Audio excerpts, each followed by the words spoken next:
Bom dia, pessoal. Essa é a aula de topografia, nossa aula número 5. Eu estou muito preocupado com essa turma, porque tanto a parte de tarefa como a prova, a maioria de vocês foram bem mal, coisas assim corriqueiras de matemática, transformação de ângulo. Eu facilitei principalmente em tarefa e na prova também. Vocês foram bem mal, né? Então, da aula 5 até a aula 9, que é esse segundo bimestre, e antes da segunda prova, eu vou fazer uma aula explicativa das tarefas que eu vou dar referente a essas aulas, né? Da aula 5, da aula 6, da aula 7, 8 e 9, antes da prova, né? E eu tenho certeza que eu também já conversei com a coordenação, que também eu vou dar uma prova de recuperação. E antes dessa prova de recuperação, eu vou dar uma aula explicativa de exemplos de tarefas da primeira aula até a nona aula, que é o quantitativo de aulas desse semestre de vocês, tá? Espero que vocês, eu acho que vocês têm que estudar mais, se apresentar mais. Teve alguns alunos que não assistiram nenhum vídeo, teve aluno que não fez nenhuma tarefa, teve aluno que perguntou se podia passar só com prova, né? Então, para passar com prova tem que tirar as tarefas, eu dou tarefa, dou pontos em tarefa para ajudar vocês na prova. Então eu acho que quem tem que ajudá-los são vocês mesmos, tá? Nossas aulas de topografia, infelizmente, ela não está tendo prática por causa dessa pandemia, mas vocês vão ter essas práticas futuramente, tá? Então fica só na base na base teórica e precisa passar na base teórica para ter a base prática depois, tá bom? Então vamos à nossa aula de topografia, nossa quinta aula, né? Nós vamos falar hoje de medição de direções, tá? Preste bastante atenção, tem alguns nomes que são diferenciados aqui, são novos para vocês, né? Nada aqui é difícil, é fácil, teoricamente tudo é fácil. Basta vocês prestarem atenção na aula, nessa edição, e juntamente que é fornecido o e-book para vocês acompanharem os vídeos, né? Se torna mais fácil. Então, nós vamos falar sobre os ângulos horizontais e verticais, principalmente esses que são medidos no campo, né? Com qualquer um desses três aparelhos, nível, estação e teodolito. E uma dessas operações básicas da topografia é a medição dos ângulos horizontais e verticais. Nós precisamos dessas operações, desses ângulos, para que a gente feche a poligonal nossa para qualquer que seja a medida. Importante que, na realidade, no caso dos ângulos horizontais, as direções são medidas em campo e a partir dessas direções são calculados os ângulos. Para a realização dessas medições, emprega-se um equipamento denominado teodolito. Tanto eu vou falar a parte de teodolito como também de estação. Então, vocês podem perceber aí, tem uma demonstração, um ponto aí, um ponto qualquer, né, de um instrumento, e duas balizas, e uma na direção AB, outra na direção BC, tá? E aí, portanto, nós temos uma formação do ângulo, ok? Então, o que seja então esse ângulo horizontal, né? Ele é formado por dois planos verticais, que contêm as direções formadas pelo ponto ocupado e os pontos visados, né? Eu tenho um ponto zero aí, é como se minha estação, o meu teodolito, estivesse posicionado aí. Então ele é medido sempre na horizontal, razão pela qual o teodolito deve estar devidamente nivelado. O aparelho, quando você está lá no campo, nós vimos anteriormente como é feito esse nivelamento desse aparelho. Vocês podem perceber aí o plano vertical pi, o plano vertical pi', né? Mas esses dois planos, C e D, A e B, são horizontais e formando um ângulo que a gente pode chamar, aí nesse caso a gente chama de alfa. Quando você faz a medição no campo, né, essa medição ela deve ser realizada o mais possível do ponto para se evitar erros na leitura por causa de sol, né, algum outro tipo de problema que possa ver quem está na baliza, né? Então essa baliza, para vocês verem a figura aí, ela tem que estar perfeitamente na vertical. Se ela não tiver vertical, vai existir um erro grosso de leitura que talvez você nem pode consertar. Já o ângulo vertical, que a gente chama de V, ele é formado entre a linha do horizonte, que é o plano horizontal, e a linha da visada medido no plano vertical que contém esses pontos. Nós temos um exemplo aí abaixo, e varia de 0 a mais 90, que é acima do horizonte, e de 0 a menos 90, que é abaixo do horizonte, né? No sentido do norte aí, existe uma palavrinha nova que é zenith, né? É como se fosse olhando para o norte. E nós temos aí o ângulo vertical V+, e o ângulo vertical V-, em relação ao plano vertical, né? Então, o que é então um ângulo zenital? Já está falando de zenite aqui, né? O ângulo zenital pela letra Z, maiúsculo. É um ângulo formado entre a vertical do lugar, zenith, e a linha visada. Então ela varia de 0 a 180 graus, sendo a origem da contagem o zênite. Então ele sempre começa daqui, ó, né? Desse ponto aqui, né? E nós temos um ângulo zenital Z1 e temos um ângulo zenital Z2, né? A relação entre o ângulo zenital e vertical é dada pela equação Z maiúsculo mais V igual a 90 graus. Aí existe dois exemplozinhos aí de ângulos, né? Parece um pouco confuso, mas não é. Z de norte aqui é o Z, né? E o V de vertical nesse sentido, como se fosse, né? Lá para o infinito, ou P1 ou P2 em relação ao P0. Então, continuando aqui, né? Z mais V igual a 90, né? A primeira figura é vista em planta e a segunda é vista em perfil, para vocês tiverem uma noção de como é a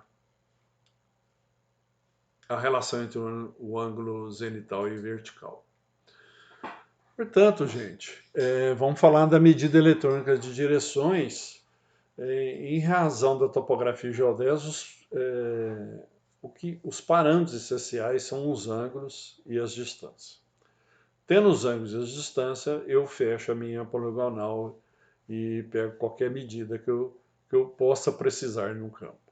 Então, qualquer determinação geométrica é obtida a partir dessas duas informações, né?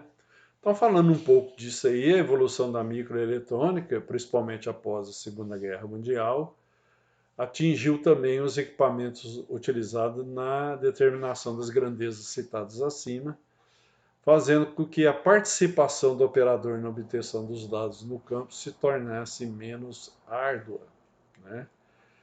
Por exemplo, no caso dos teodolitos, as inovações concentram-se quase que exclusivamente no sistema de leitura dos círculos graduados e no sistema do sensor eletrônico, e aí surgiu também as estações totais. Continuando, os teodolitos são equipamentos destinados à medição de ângulos verticais ou direções horizontais, e o objetivo é a determinação dos ângulos internos e externos de uma poligonal, bem como a posição de determinados detalhes necessários aos levantamentos. Quando vocês estiverem em prática, né, com o aparelho instalado, você já tem noção que precisam medir distância e ângulos para vocês fecharem uma determinada poligonal, tá? Professor, eu sou obrigado a fechar uma poligonal? Depende, 90% você fecha, né? Você tem que fechar a poligonal, mas existe poligonais abertas, né? E que você não precise fechar por algum motivo, né? Por exemplo, uma área que a divisa é um rio, você pode medir 3, 4 ou 5 pontos, que os pontos inicial e final seja, por exemplo, a margem de um rio. Atualmente existe diversas marcas e modelos de teodolitos, os quais podemos ser classificados pela finalidade de topográficos, geodésicos e astronômicos, quanto à forma, óticos, mecânicos ou eletrônicos, e também quanto à precisão, de acordo com a NBR 13133, classifica os teodolitos segundo o desvio padrão de uma direção observada em duas posições do planeta. Hoje, praticamente, nós temos teodolito eletrônico. É basicamente um teodolito quase que é uma estação, só que ele não é tão avançado quanto as estações totais. Então, nós temos aí uma classe de teodolitos, precisão baixa, média e alta, né? Então, quanto que é precisão?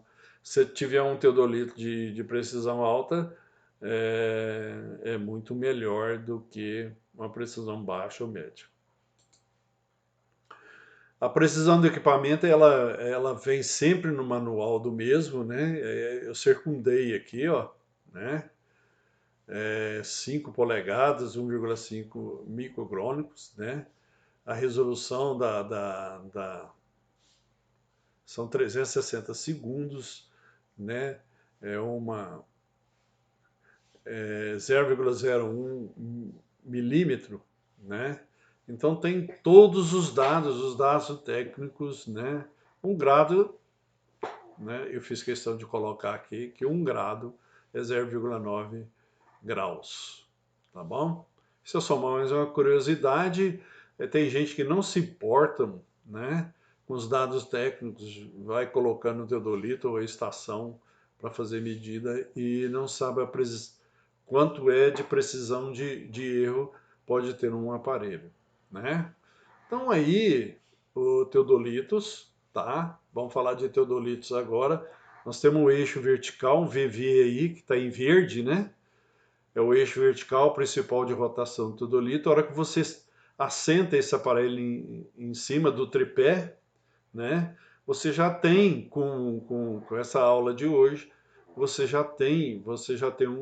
vai ter um certo conhecimento do aparelho que você não vai estranhar.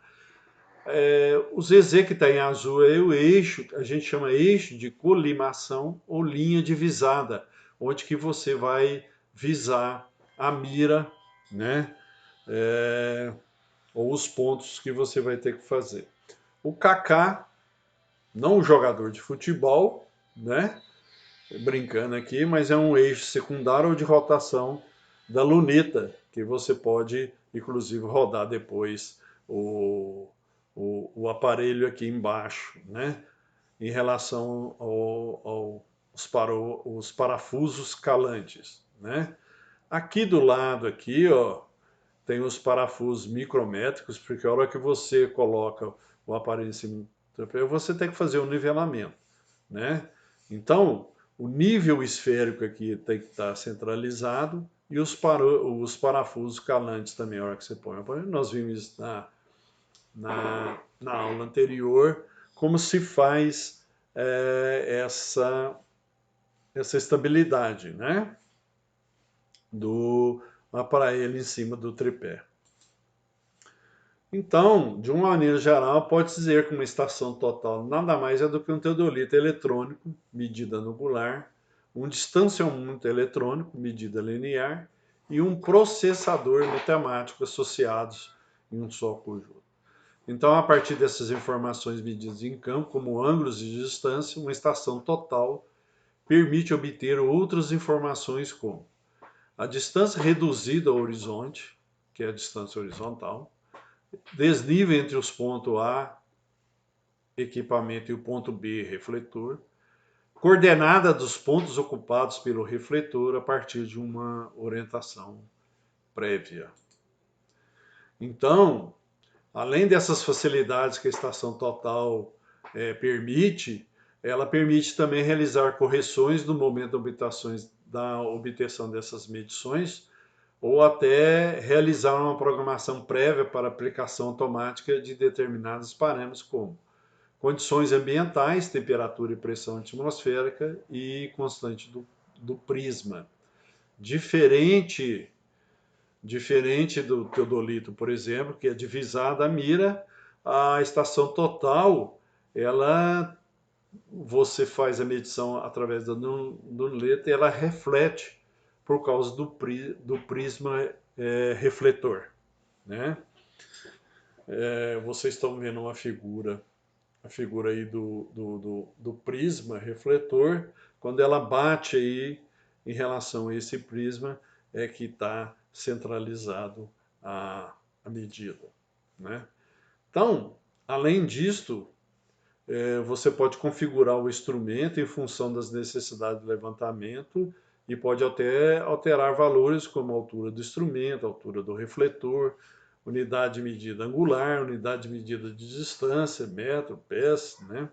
Origem da medida do ângulo vertical, zenital, horizontal ou nadiral, que é o contrário de zenital. Zenital fica como se fosse no norte, nadiral como se fosse no sul, tá? E isso aí você pode, inclusive, que é diferente do teodolito, mesmo que ele seja eletrônico, você pode guardar todos esses dados para depois na estação total e depois você transfere para o computador. Aí está mostrando dois tipos de estação, né? De dois tipos diferentes. Vocês estão vendo a luneta, dois micro, um é de foco, o outro é de estabilidade, né? Aqui é a luneta, tá certo? E aqui um teclado digital que você possa armazenar todos os dados. Você pode perceber que o da direita é bem mais, tem talvez mais eficiência que o da esquerda, em virtude do teclado, né? Então, o da direita provavelmente provavelmente não, ele armazena mais dados, né, do que o da esquerda. Bom, agora nós vamos falar de medidas, nós falamos de teodolito e estação, agora nós vamos falar de métodos de como a gente possa medir essas medidas angulares. Normalmente a gente determina o ângulo horizontal compreendido entre duas direções, conforme a gente viu o exemplo abaixo. Eu tenho um ponto A e tem uma visada no ponto B, uma visada no ponto C, e entre esses dois pontos visados eu tenho um ângulo alfa, é meu ângulo horizontal aí nesse caso, né? Quando o aparelho não é orientado, a gente se faz a leitura direção AB, que a gente pode chamar em azul aí de L1, e uma leitura em AC, que a gente pode chamar de L2, sendo que o ângulo será obtido pela diferença entre os dois, L1 e L2. E no caso, o teodolito não precisa estar orientado segundo uma direção específica. Se é para o norte, para o sul, né?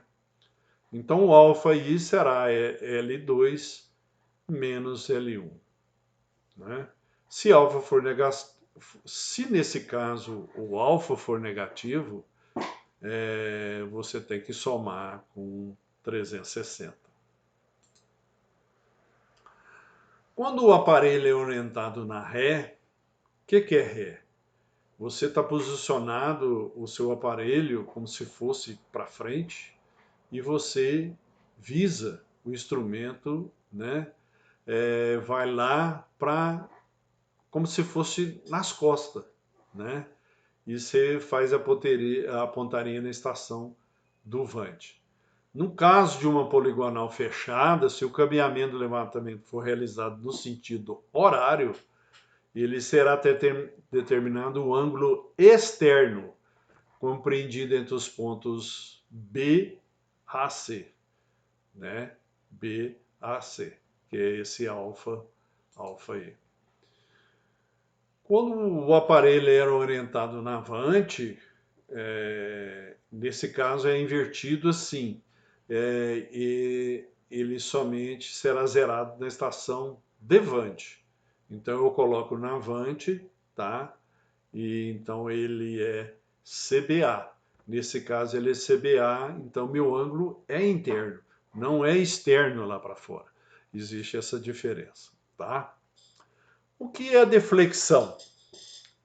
Nesse caso, força-se a coincidência da leitura de 180 graus com ponto de ré.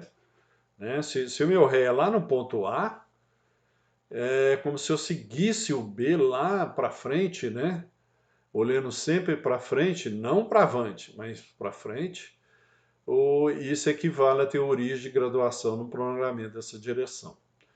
Então, nós vamos chamar isso de deflexão e ela será positiva, que é uma leitura direita, e ela será negativa quando a leitura for à esquerda, né?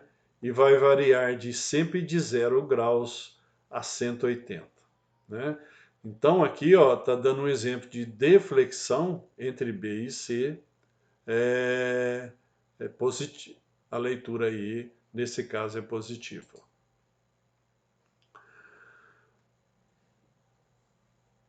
Se você instalar o teodolito em A, como está vendo a figura aí, e você visar a estação B em pontaria direta, você anota CLB, né?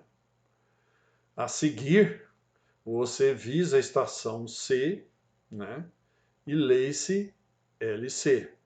O alfa igual LC menos LB. Ah, professor, é exatamente igual, né? Vou passar aqui para trás aqui, ó, exatamente igual isso aqui. Sim, quando o aparelho não é orientado, mas quando é orientado, as medidas serão as mesmas, né? Você pegou o ponto B aqui, o aparelho te dá essa leitura aqui. Quando você lê o C aqui, você já tem esse ângulo aqui que é chamado de LC. Então, qual que é o alfa? O alfa é LC menos LB, você tem o seu alfa aí. Quando é pares conjugados, quando é PD e PI, as leituras são feitas na posição direta, que é PD, da luneta, e na posição inversa, que é PI, né? Então nós temos aí exemplos, a leitura final, vamos dizer assim, a leitura direta mais a leitura indireta menos 82 dividido por 2, né? Ou a leitura direta mais a leitura interna dividido por 2 menos 90. São a mesma equação, gente. Demonstradas de formas diferentes, mas com mesmos resultados. Tá bom? Tá? Então, para você saber a leitura aí, né? A leitura direta mais a leitura indireta menos 182 dividido por 2, ou leitura direta mais a leitura inversa dividido por 2, menos 90 graus. Você vai ter sua leitura final. Continuando aí, né? As leituras são feitas na posição direta da luneta e na posição inversa, tá? Exatamente quando as leituras são feitas na posição direta da luneta e na posição inversa. Existe aí uma diferencinha quando o PD é na posição de cima e o PI na inversa, quando é embaixo, e depois quando é inversa, tá? Aí muda a, a posição aí do mais, né? Tá bom? Então, ó, as leituras são feitas na posição direta da luneta e na posição inversa. Ela é mais se o PD for maior do que PI e, e ela for menos se PD for menor do que a leitura inversa. Então, vamos fazer um exemplo aqui de duas direções A e B para determinação do álcool alfa. Essas medidas foram feitas em PD e PI, né? PD apontaria A aqui, ó, que é a Ré, né? Ela foi 0 e apontaria em B, ela foi 1 grau e 46 minutos, tá? Então, o ângulo aqui na Ré é 0, tá? E na pontaria B, 1 grau e 46. Na PI, 180 graus, tá? Então, ela na pontaria B, 181 graus e 48 minutos. Então, quanto que é o L, né? É LB menos LA, né? É 1 grau e 47 minutos menos 0. O alfa vai ser 1 grau e 47 minutos.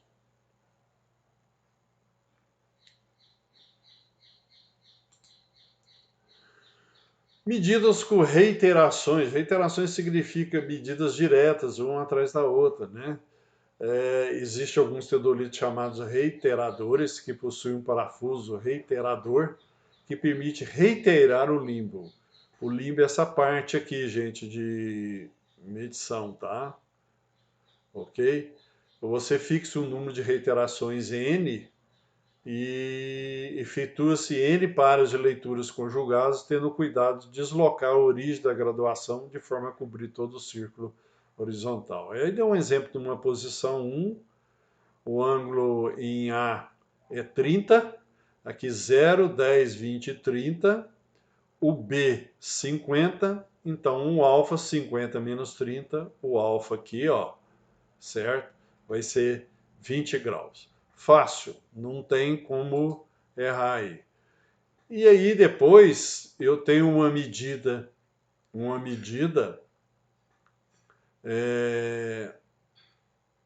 numa posição 2, tá? Eu tô com 75 graus em LA e em LB tô com 95. Exatamente, meu alfa é 20 graus, tá?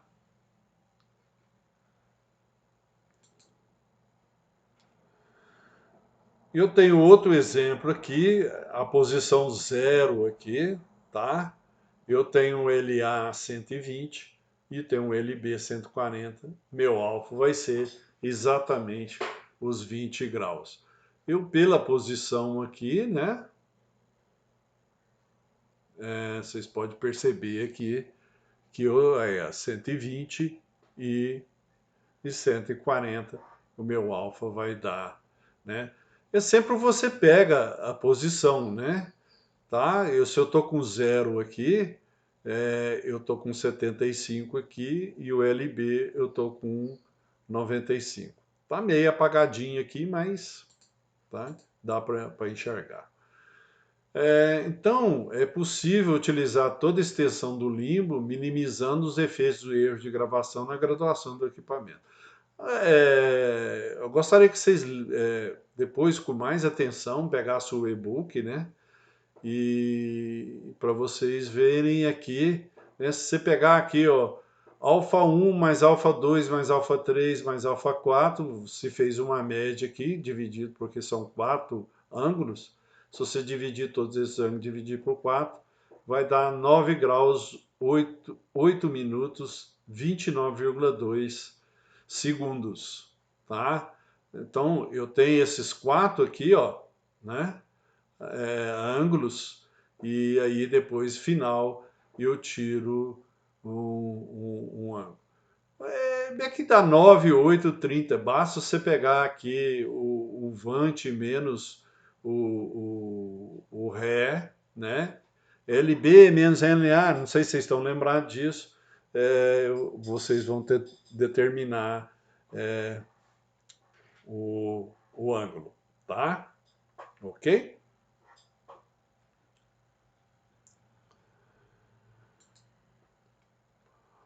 Então, se você utilizar equipamentos com movimento geral e particular, no qual é possível você fixar uma direção, igual está no exemplo aí. Então, você faz a leitura da direção inicial, que é OA, né? Em direção à leitura LO, e depois você vai fazendo leituras, L1, L2, L3, né? E aí você fixa a leitura e realiza a pontaria novamente na direção OA. Você faz a mesma coisa com o movimento do equipamento e faz a pontaria em B, e em B você faz a leitura L1, L2 e fixa essa leitura e repete-se o procedimento. Então, o ângulo beta ele pode ser calculado por essas formas aí, L4 menos L dividido por 2, né? Ou beta é a leitura final, mesmo a leitura inicial, vezes o x, que é o número de giros completos do círculo graduado, né? Devendo ser contado toda vez que passar pela graduação zero, vezes 360, e o n é quantas vezes o número de giros, tá bom? Tá? Isso é quando você fazer a reiteração. Medidas com repetição, foi dado um exemplo, né? Dadas as observações representadas na figura abaixo, calcular o valor do ângulo AOB, né? AOB, né? Como é que a leitura inicial é 0, aqui, né? E a leitura final é 180. Então, ó, é simples. 180 menos 0 mais x que multiplica 360 dividido por n, né? Então, ó, o alfa será 180 mais 360, tá? Que dá 540 dividido por 6, o n é 6, ó. 1, 2, 3, 4, 5, 6, tá? O x porque é 1, gente, né? O x porque é 1, tá? Então, o alfa é 90. É 90? É 90. Você vê que é 90 graus, ele está perpendicular aqui, é 90 graus. O x é porque é uma vez que você está fazendo a repetição. Então, é muito fácil, né, de calcular aí a medida com repetição. Outros exemplos aqui, dadas as observações representadas na figura abaixo, calcular o valor do ângulo AOB, né? Então, ó, eu tenho aqui ângulos, né, de 0 a A e de O, estou falando 0, mas é O, né, de O a B. A leitura final, menos a leitura inicial, somado com x vezes 360 dividido por n. O x é igual a 1 giro completo, né? E o n igual a 3. 1, 2, 3 aqui, né? Então, ó, leitura final, menos 247, a leitura final,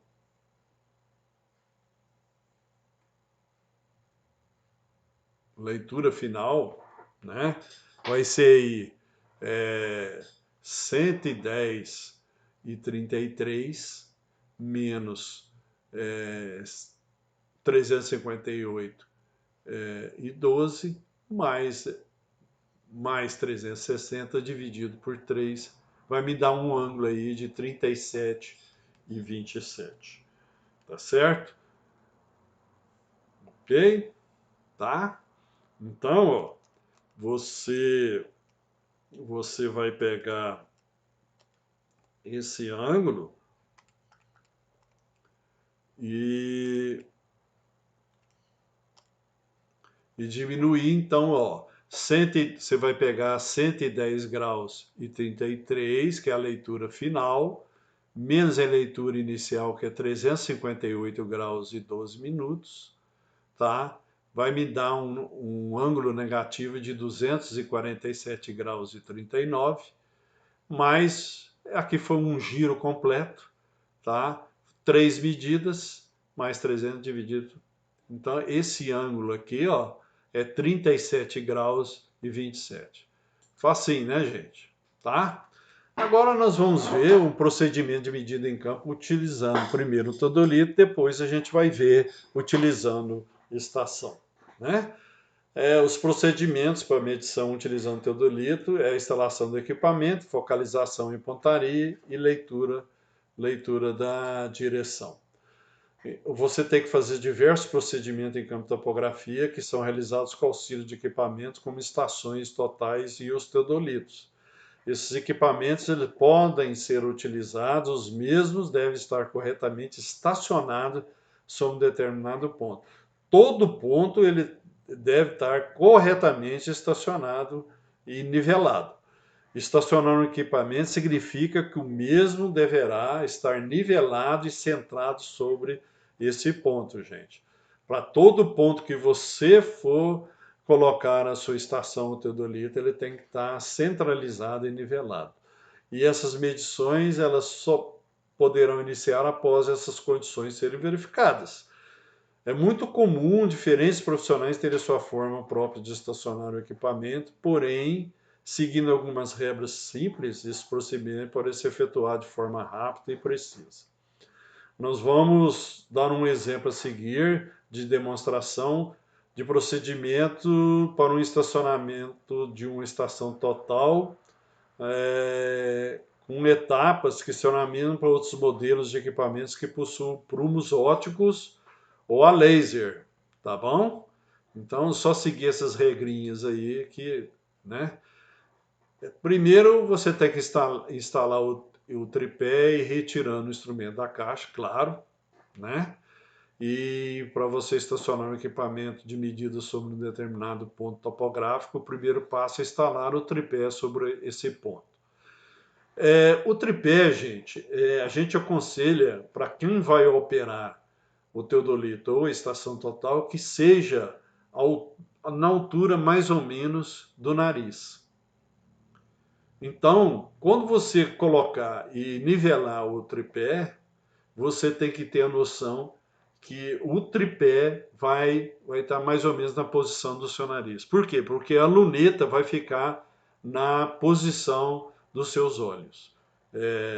Se você tiver 1,65 m, você vai instalar o tripé para 1,65 m. Se você tiver 2 metros de altura, você vai ter que instalar o seu tripé para 2 metros de altura, né? Para você não ficar corcunda nem abaixar para você fazer as visadas. O ponto topográfico ele pode ser materializado de diversas maneiras, como por piquetes, pregos ou chapas metálicas, né, em forma de concreto, inclusive, como vocês estão vendo aí na figura. Na chapa metálica, geralmente é encontrada uma marca que representa o ponto topográfico.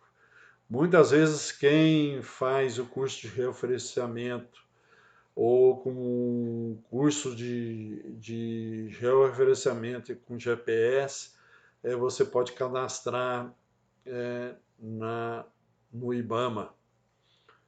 Então você recebe uma indicação que ela é normativa, você é cadastrado, né? Por exemplo, eu tenho uma marca MMC, né? As chapinhas onde que eu posso trabalhar e eu posso colocar essa chapa metálica com a minha marca, né? Após o equipamento ele está devidamente calado ou nivelado sobre o ponto, o prolongamento do eixo principal do equipamento passará por essa marcação sobre a chapa que a gente está vendo aqui. Esse é um RN de número 10, né? E tá esse ponto aqui, ele tem que ser nivelado e centrado referente a esse ponto aqui. Enquanto os equipamentos não estiverem sendo utilizados, deve-se evitar deixá-los apoiados em pé, por isso pode haver acidente e sofrer alguma avaria, né? Do lado direito aí, ó, normalmente, né? Já aconteceu acidente desse tipo. Um aluno encostou o tripé exatamente nessa posição, e ao lado tinha a maleta e o tripé acabou caindo em cima da maleta e a maleta estava aberta com o instrumento dentro e houve avaria do instrumento. Então tem que se ter o cuidado.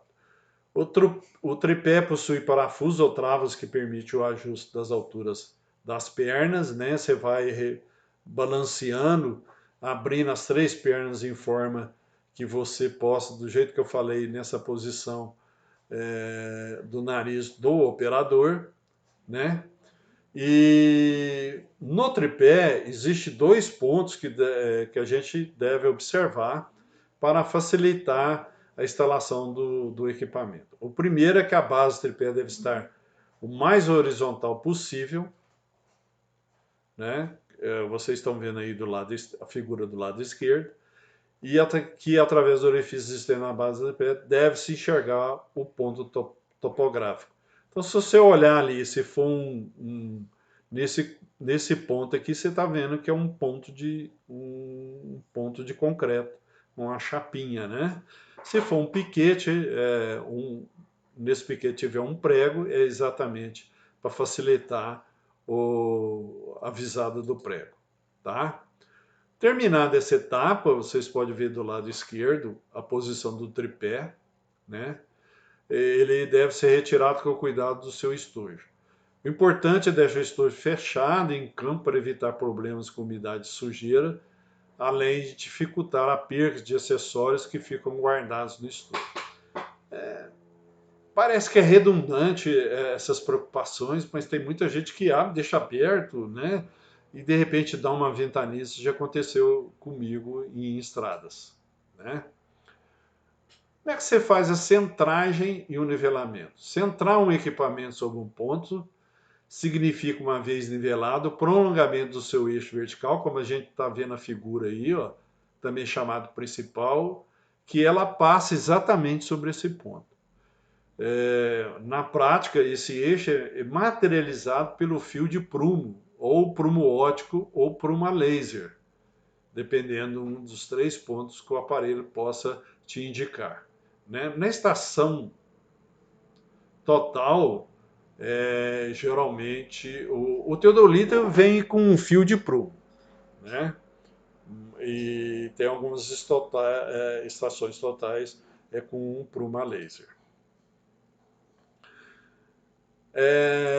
O nivelamento também ele pode ser dividido em 2 etapas, uma inicial grosseira, utilizando o nível esférico, que vocês estão vendo aqui, que em alguns equipamentos está associado à base dos mesmos, e a outra de precisão ou fina, utilizando níveis tubulares ou mesmo recentemente níveis digitais, né? Alguns usam esse tipo de nível aqui, mas a maioria dos nossos é nível tubular. Primeiro você centraliza com nível esférico e depois com nível tubular, né? Então, como é que você faz isso? Né? Depois que você faz o prumo laser centrado no ponto, né, que vocês estão vendo aqui do lado direito, inicialmente com o auxílio dos parafusos calantes embaixo, quando você coloca no tripé, você posiciona o pruma laser sobre o ponto, né? Se o ponto está aqui, o pruma laser está aqui, esses prumos óticos, não se deve esquecer de realizar a focalização e centrar, senão sua medição ela não sai correta, sai completamente diferente, né? Então, ó, então nós realizamos o nivelamento grosseiro utilizando o movimento de extensão das pernas do tripé, né? Pela figura você pode ver ali, ó, tá? Que o aparelho está um pouquinho mais baixo em relação da altura do operador. E esse nivelamento é realizado utilizando o nível esférico, tá? Primeiramente o nível esférico. Depois, com o nivelamento fino ou de precisão, você vai mexendo com os parafusos calantes, que são 3, né? E você nivela os níveis tubulares ou digitais, tá? Inicialmente você alinha o nível tubular a 2 dos parafusos calantes, como está demonstrado aí na figura abaixo. E fazendo esse movimento dos 2 parafusos alinhados ao nível tubular, você faz com que a bolha se desloque até a posição central do nível, né? Salientamos que os parafusos devem ser girados em sentidos opostos, tá? A fim de nivelar ou calar a bolha do nível, tá bom? Então, após a bolha estar calada, você vai girar o equipamento por 90 graus de forma que o nível tubular esteja agora ortogonal, a linha definida como está demonstrada aí na figura. E ele tem que estar, a bolha não tem que estar mexida, ela tem que estar calada ou nivelada, né? Então, no caso do equipamento com níveis digitais, não é necessário rotacionar o equipamento. Basta atuar diretamente no parafuso que está ortogonal à linha definida pelos outros 2. Você só vai repetir o procedimento até que, ao girar o equipamento, ele esteja sempre nivelado ou calado em qualquer posição. Caso isso não ocorra, você deve verificar a condição de verticalidade do eixo principal e, necessário, retificar o equipamento. Quando você terminar esse procedimento, você verifica a posição do prumo, né? Lá do pruma laser, né? Se o mesmo não está sobre o ponto, você tem que soltar os parafusos de fixação do equipamento embaixo e você desloca o mesmo com cuidado até que o prumo esteja coincidindo com o ponto. É chatinho nivelar uma estação no teodolito, mas quem usa continuadamente o aparelho, ele com o tempo percebe-se que isso fica automático e fica fácil de fazer a calagem ou nivelamento do aparelho. Você também deve tomar cuidado de não rotacionar o equipamento durante esse procedimento, realizado somente uma translação do mesmo, ou 360 graus. Feito isso, você verifica se o instrumento está nivelado e, caso isso não seja verificado, você tem que fazer novamente o nivelamento fino, né? Que é o digital ou tubular. Então, esse procedimento ele deve ser repetido até que o equipamento esteja perfeitamente calado e centrado. E só ao final dessa etapa o equipamento está pronto para a realização das medições. Então, resumindo, sobre o resumo das etapas são: você tem que posicionar o tripé, tomando cuidado de deixar o prato mais horizontal possível, sendo possível enxergar o ponto através do orifício existente na base do tripé. Quando for, gente, vocês guardam isso, tira uma copiazinha disso aí quando for na prática, né? Faz uma copiazinha disso aí. Ó, e eu sei que eu tenho que colocar o tripé no ponto, quase na vertical, né? No ponto do nariz, né? Eu tenho condições para não ficar curvado, né? Aí você fixa o equipamento sobre o tripé e, com o auxílio dos parafusos calantes, posicionar o prumo sobre o ponto. O pruma laser é o primeiro, né? Aí você nivela a bolha esférica com o auxílio do movimento de extensão das pernas do tripé ali, devagarzinho, você consegue colocar a bolha para nivelar, tá? Depois disso aí, dos parafusos calantes e tudo, depois que você nivelou, o procedimento de focalização inicia-se pela focalização dos retículos e depois do objeto, né? Você deve sempre checar se a luneta está bem focalizada para evitar o problema denominado de paralaxe de observação, com o qual te pode acarretar em visados incorretos. Como é que você verifica isso? Esse fenômeno ele deve se mover a cabeça para cima e para baixo, para a direita e esquerda, sempre observando pelo ocular, né, da luneta. Quanto desses movimentos você verificar que os fios do retículo se movem em relação à imagem, então existe um paralaxe de observação e neste caso a pontaria dependerá da posição do observador. Então, como é que você focaliza os retículos? Eles devem estar focalizados de forma que estejam sendo vistos com nitidez e bem definidos. Para facilitar esse procedimento, pode-se observar uma superfície clara com uma parede branca ou mesmo o céu, tomando cuidado de não apontar para o sol para evitar danos irreversíveis na visão, tá, gente? Feita a localização dos retículos, faz-se a pontaria ao objeto desejado e realiza a focalização do mesmo.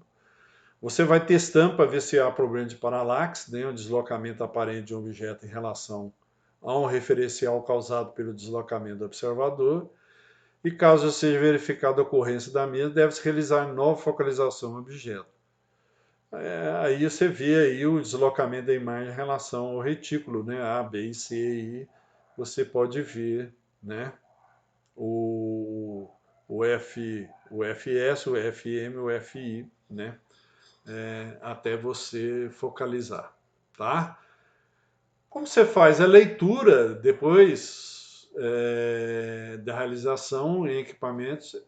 É um procedimento simples, bastando ler o valor apresentado no visor do mesmo. Para a leitura da direção horizontal do teodolito, nós estamos falando de teodolito, a diferença entre a leitura em pontaria direta, nós já vimos isso aí, e pontaria inversa, deve ser igual a 180. Para a leitura do ângulo zenital, a soma dos valores PD e PI deve ser igual a 360. Então, existe essa diferença. Para ângulo zenital, é a soma de PD e PI deve ser igual a 360. E para o ângulo horizontal, PD mais PI tem que ser 180. Tá? Então, aí, ó, leitura dos ângulos verticais, né? Nós temos o Zenit e o Nadir embaixo, tá? Positivos no sentido da direita e do Nadir para o Zenit é 90-90 e do Nadir de 0, né? Então, os ângulos verticais zenitais são aqueles que o início de sua contagem é no Zenit 0 graus, acima do instrumento seguindo a direção da gravidade. Vai até o Nadir 180. Isso aí, ele passa pelo centro do instrumento em direção ao centro da Terra, seguindo a linha da gravidade. Isso aí, pessoal, foi o final da nossa aula. É uma aula explicativa sobre a utilização tanto de teodolito como de estação total. Eu sei que é uma base teórica muito chata, mas é preciso que quando vocês forem nas aulas práticas, vocês já tenham um certo conhecimento de como utilizar o equipamento. Tá bom? Vejo vocês na próxima aula, que é a aula 6.